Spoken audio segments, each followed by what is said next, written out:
আসসালামু আলাইকুম প্রিয় শিক্ষার্থী বন্ধুরা, তোমরা ইতিমধ্যে থাম্বনেল দেখে বুঝে গেছো আজকের আলোচনা কি। আজকের আলোচনা আমাদের গ্রাম সম্পর্কিত রচনা। আমাদের গ্রাম সম্পর্কিত 10টি বাক্য। চলো আর দেরি না করে শুরু করা যাক। 1 নম্বর, দেখো আমি একটি ছোট্ট গ্রামে বাস করি। তাহলে কি 1 নম্বরে আছে আমি একটি ছোট্ট গ্রামে বাস করি। 2 নম্বর, দেখো আমাদের গ্রামের নাম, তারপর এখানে শূন্য স্থান রাখা হয়েছে, এখানে যার যার গ্রামের নামটা লিখে দিবা। তোমাদের যে গ্রামের নামটা আছে সেই গ্রামের নামটা এখানে লিখে দিবা। তাহলে 2 নম্বর হচ্ছে আমাদের গ্রামের নাম, মানে যার যার গ্রামের নাম লিখবা। 3 নম্বর, এই গ্রামটি ড্যাশ জেলায় অবস্থিত, মানে শূন্যস্থান দেখো যে যে জেলায় অবস্থিত, গ্রামটা যার যে জেলা অবস্থিত আছে সেই জেলাটাই শূন্যস্থানে 3 নম্বরের শূন্যস্থানে বসাই দেবা। কিন্তু শূন্যস্থান ব্যবহার করা যাবে না, এদিকে তোমাদের জেলার নাম বসাইতে হবে। তারপর দেখো 4 নম্বরে, গ্রামটি ছোট্ট কিন্তু খুব সুন্দর। গ্রামটি ছোট্ট কিন্তু খুব সুন্দর। 5 নম্বর, দেখো গ্রামের বিভিন্ন ধর্মের মানুষ বাস করে। তাহলে কি গ্রামের বিভিন্ন ধর্মের মানুষ বাস করে।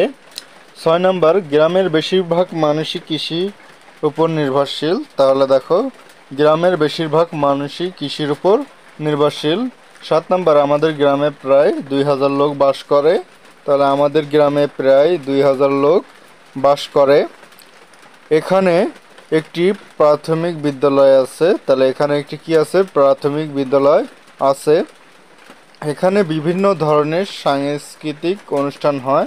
তাহলে এখানে বিভিন্ন ধরনের কি সাংস্কৃতিক অনুষ্ঠান হয়। 10 নম্বর, দেখো আমাদের গ্রামকে আমি খুব ভালোবাসি। তাহলে আমাদের গ্রামকে আমি খুব ভালোবাসি। এই ছিল আমাদের গ্রাম সম্পর্কিত 10টি বাক্য। তাহলে আমি আবারও বলে একবার করে শোনা দিচ্ছি। 1 নম্বরে, আমি একটি ছোট্ট গ্রামে বাস করি। 2 নম্বরে, আমাদের গ্রামের নাম, যার যার গ্রামের নাম লিখে দেবা। 3 নম্বর, এই গ্রামটি জেলায় অবস্থিত, যার যার জেলায় লিখে দেবা, এখানে জেলায় অবস্থিত। তারপর দেখো 4 নম্বর, গ্রামটি ছোট্ট কিন্তু খুব সুন্দর। 5 নম্বর, গ্রামে বিভিন্ন ধর্মের মানুষ বাস করে। 6 নম্বর, বেশিরভাগ মানুষই কৃষির উপর নির্ভরশীল। 7 নম্বর, আমাদের গ্রামে প্রায় 2000 লোক বাস করে। 8 নম্বর, এখানে একটি প্রাথমিক বিদ্যালয় আছে। 9 নম্বর, এখানে বিভিন্ন ধরনের সাংস্কৃতিক অনুষ্ঠান হয়। 10 নম্বর, আমাদের গ্রামকে আমি খুব ভালোবাসি।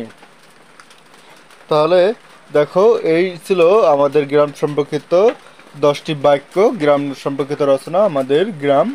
এই ছিল আজকের ভিডিওতে। পরবর্তী ভিডিওতে আবার দেখা হবে। আল্লাহ হাফেজ।